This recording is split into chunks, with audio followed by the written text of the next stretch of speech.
Hello mga katsanitang Pinay. Kamusta po kayo? At eto na naman po ako, sumusubok. At sa ngayon po, nandito tayo sa ating trabaho. Kwentuhan ko muna kayo saglit. Kasi sa isang buwan na nagsisikap tayo, nagtatrabaho, syempre pagdating ng katapusan, kahit saan, kahit sino, saan ka man nagtatrabaho, sa bahay ka man, sa opisina, o sa mga supermarket, or part-time, mahabang oras, o stay-in, di ba? Pagdating ng katapusan, nag-excited tayo na makatanggap ng sweldo. At lagi-lagi yun. Sa mahabang panahon na pagtatrabaho ko dito sa employer ko, laging nalilate. Hindi niya ako binibigyan ng sweldo sa saktong katapusan. At sample, ngayong katapusan, hindi na katapusan, ngayon ay March 3.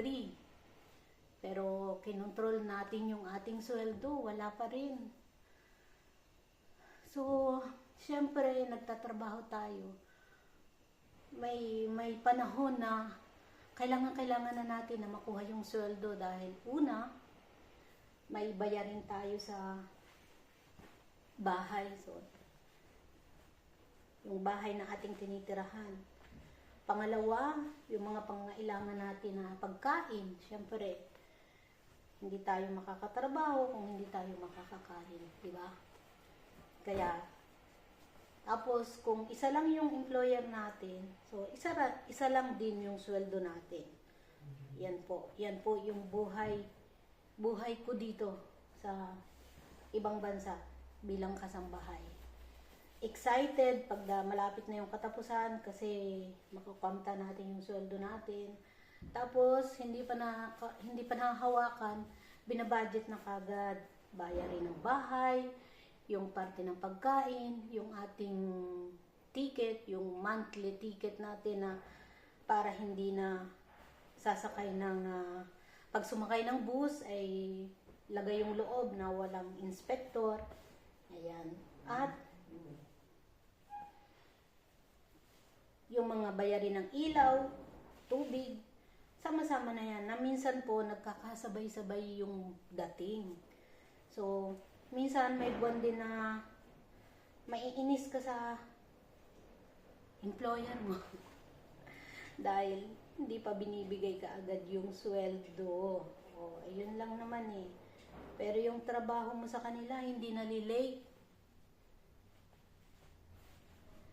Pero sila, sasabihin sa'yo, pag inulit mo, dahil kailangan mo na talaga, sasabihin sa'yo, ay sorry nga pala, nakalimutan ko. O, di ba? Nakalimutan daw. Samantalang, sila rin naman, sa kanilang pinagtatrabahuhan, sumusweldo sila. Wala pang ang katapusan, sumusweldo na sila eh.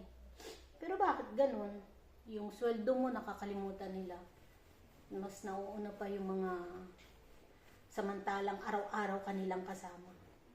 Yan po ang realidad na buhay ng isang kasambahay. Hindi ko nila lahat, pero kalimitan yung iba dito sa Italia, ganun ang nararanasan. Mabuti na lang yung iba na maraming employer kasi nga part-timer sila. So, kahit hindi magbigay ka agad yung isa o malate yung isang employer, meron kang isang employer naman na mabilisang nagbibigay pagdadating ng katapusan. So, ayan. At siyempre, pagdating ng katapusan, andyan na yung katulad ng nabanggit ko kanina, maraming mga nakahilerang bayarin. Ayan. Alam niyo pong ginagawa kong to, yung mga medyas na nilabahan ko kahapon, ngayon ay siya ko namang tinutupi. Kasi ano na siya, tuyo na. Ay, wala ang kapartner nito. Hanapin natin. Yan. Mas maraming trabaho ang isang kasambahay. Magluto, maglinis. Hindi nga lang po naglalaban ng maghapunan sa kamay, pero may washing machine. Pero yung mga lana at mga long sleeve na hindi pwedeng lagay sa washing machine, sa kamay natin dadaanin. Kasi hindi pwede sa washing machine, masisira lalo yung mga may mga payet, yung may mga butones, mga burluloy sa damit. Yan, binaliktad ko. Mali pala. Yun po. Ito lang yun. Yun lang gusto kong ipaalam sa inyo. Yan ang realidad ng trabaho ko dito. So, sana pag-control natin mamaya ay meron na siyang laman para tayo rin makabayad na sa bahay na ating tinitirahan. Wala pa naman pong abiso, ibig sabihin na wala pa namang message yung may-ari ng bahay, pero syempre ayaw natin na abutin tayo na i-message tayo para sabihin niya na o katapusan na o bayaran na ulit, ganun yun. So, yun lang, maraming salamat sa inyo. Hindi pa tapos yung tiklupin ko, pero dito ko na tinatapos ang aking maliit, maigsi, short na vlog. Maraming salamat sa patuloy na pag-suporta sa akin, sa mga madadaanan ng aking vlog na ito. Thank you po ng marami. Isa po akong simple na nagbablog, maliit ang bahay. Sana ay matulungan niyo ako na dumami ang ating subscriber. Bye-bye. Salamat!